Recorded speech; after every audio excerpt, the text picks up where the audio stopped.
আবার লাইট জ্বালিয়ে রেখেছে। দাদা, 28শে ফেব্রুয়ারি চূড়ান্ত ভোটার তালিকা, 21শে ফেব্রুয়ারির মধ্যে শেষ করতে হবে স্ক্রুটিনি। মার্চের শুরুতেই বঙ্গে কমিশনের উচ্চ পর্যায়ের দল, মার্চের দ্বিতীয় সপ্তাহে ভোট ঘোষণা, তুঙ্গে জল্পনা। দেখুন, যতক্ষণ না এসআইআর কমপ্লিট হচ্ছে তারপরে কি হবে ভেবে কোনো লাভ নেই। বারবার এক্সটেনশন হচ্ছে, কারণ রাজ্য সরকার চায় না এসআইআরটা কমপ্লিট হোক, শেষ হোক বা হোক পশ্চিমবাংলায়। সেখানে যত রকম অসহযোগিতা করার করছে। বাকিটা তো নির্বাচন কমিশন বা সুপ্রিম কোর্টও বলেছেন যে এসআইআর আটকানো যাবে না। চেষ্টা হচ্ছে, কিন্তু সমস্ত সরকারি কর্মচারীরা যদি বিরোধিতা করে, অসহযোগিতা করে, এসআইআর ঠিকঠাকও হবে না, সময়ও শেষ হবে না। আগস্ট নয় এপ্রিল থেকেই রাজ্যে যুবসাথী প্রকল্প, নবান্নে ঘোষণা মুখ্যমন্ত্রী। বাজেটেই বেকার যুবকদের ১,৫০০ টাকা করে দেওয়ার ঘোষণা, ক্যাম্পে তোলা যাবে নাম। ইলেকশন হলে অনেক রকম ধ্যান ভাতা। 15 বছর পরে বেকার যুবকদের কথা মনে পড়লো। উনি তো পরিযায়ী শ্রমিকদের জন্য আলাদা ফান্ড করেছিলেন, সে ফান্ড কোথায় গেল? কতজন ব্যবসা শুরু করেছে, কতজন পেয়েছে? সব পার্টি ক্যাডারে পেয়ে গেছে। এই যে যে যুবক, এ তো কত লক্ষ যুবক আছে, একটা 1000 পোস্টের জন্য 15 লাখ লোক পরীক্ষা দেয়। তো ব্যাপক সংখ্যায় আছে। কতজন ভাতা পাবে? তারা কি কেবল টিএমসি ওয়ার্কাররাই পাবে, ক্যাডারেই পাবে, না বাইরের লোকেরাও পাবে? কিসের আধারে এই ভাতা দেওয়া হবে? এই যে অফিসারদের তালিকা নিয়ে অব্যাহত দ্বন্দ্ব হচ্ছে ইলেকশন কমিশন আর রাজ্যের মধ্যে। এই ৮,৫০৫ জনের যে তালিকা দিয়েছে সেগুলো গ্রুপ বি আধিকারিকদের তালিকা নিয়ে ভ্রান্ত তথ্য ছড়ানোর অভিযোগ রাজ্য সরকারের কিছু স্বার্থান্বেষী মহলের। তাহলে ইচ্ছাকৃতভাবে ইসিআই থেকে জমা দেওয়া ডেটাবেস বিকৃতি করছে বলে দাবি। জানি না, এটা তো কোর্টে বলেছে এসিআই যে আমাদের কাছে তো এখনো পুরো নামই আসেনি, পুরো তথ্যই আসেনি কারা অফিসাররা, এতজনকে দিতে হবে। রাজ্য সরকার দেবে না, দিলেও ভুলভাল নাম দেবে, লোকগুলোকে খুঁজে পাওয়া যাবে না। একটাই উদ্দেশ্য, এসআইআর কে ডিস্টার্ব করা। বলছি, কোষাগারে টাকা নেই, ডিএ দিতে পারছে না রাজ্য সরকার, যে ডিএ দেওয়ার কথা ছিল সেটা দিতে পারছে না। কিছু ভাতা দেওয়ার জন্যই কি শুধুমাত্র টাকা রয়েছে? দেখুন, ডিএ না দিলেও চলে যাবে। কোর্ট এর আগেও বলেছে, মমতা ব্যানার্জি মানেননি, আবার বলেছে, আবার মানবেন না। কোর্ট তার ওনাকে ক্ষমতা থেকে সরাতে পারবে না।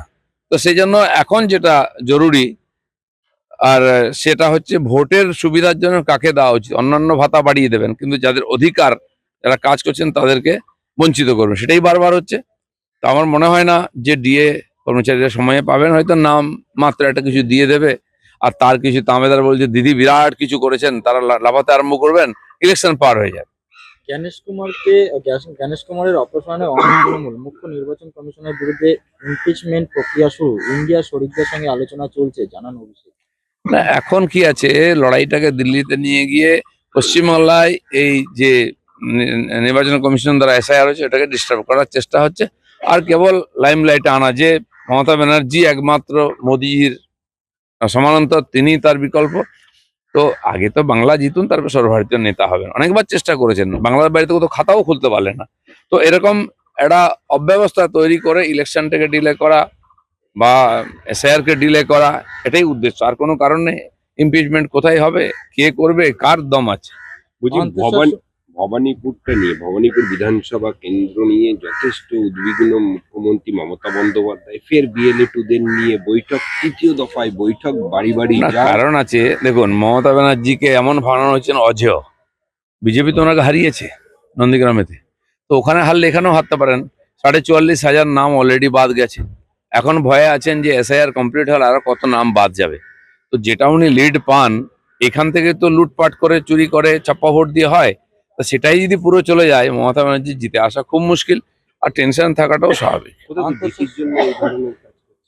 না, স্বাভাবিক আছে। একদিন যেটা বলে দিতেন, নমিনেশন করে দিতেন, জিতে যেতেন পশ্চিমবাংলায়।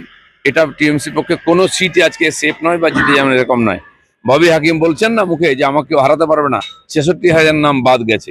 আরো যদি 40 মানে লাখ খানেক বাদ যায়, তোর 20-30% নাম যদি বাদ যায়, তো জিতবেন কিসের আধারে? পুঁজিই তো চলে যাচ্ছে।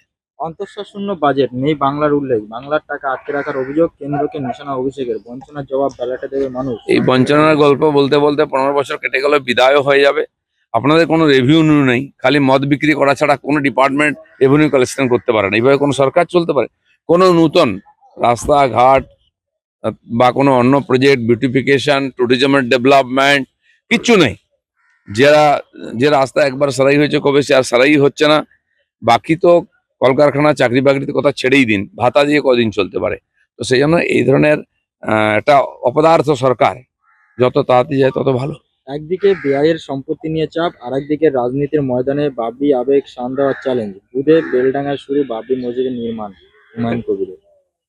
দেখুন, বাবরি মসজিদ বলে আর ভারতবর্ষে কোথাও ভোট করা যাবে না, পশ্চিমবাংলায় তো হবেই না। সেই জন্য ঠিক আছে, উনি একটা ইস্যু তৈরি করে মমতা ব্যানার্জি জগন্নাথ মন্দির তৈরি করতে পারেন, এখানে যদি দুর্গাঙ্গন করতে পারেন, তো উনিও তার প্যারালেল ভেবেছেন যে এই ধর্মের তাস খেলে আমি জিতবো, তাই বাবরি মসজিদের গল্প বলছেন। ওই দিয়ে খালি পশ্চিমবাংলায় ভোট হবে না, পশ্চিমবাংলার মানুষ উন্নয়ন চায়, কাজ চায়, বাংলার পরিবর্তন চায়। যে দিতে পারবে তার দিকে লোক যাবে, সেটা একমাত্র বিজেপি বিকল্প। হুমায়ুন কবির বলছেন, ভালো কথা, ওনার যদি সেই সোর্স থাকে, যোগাযোগ থাকে, জেলায় জেলায় ক্যান্ডিডেট দিন, বা বাকি যে সংস্থাগুলো আছে আরো কিছু পার্টি মনে কিছু জোট করবে, একবার জোট তো করে দেখান। বলছি নদিয়ায় মায়ের চক্ষুদান করেছিলেন এক শিক্ষক, এবং তারপরে তাকে জেলে যেতে হয়েছিল মায়ের চক্ষু বিক্রি করার অভিযোগে।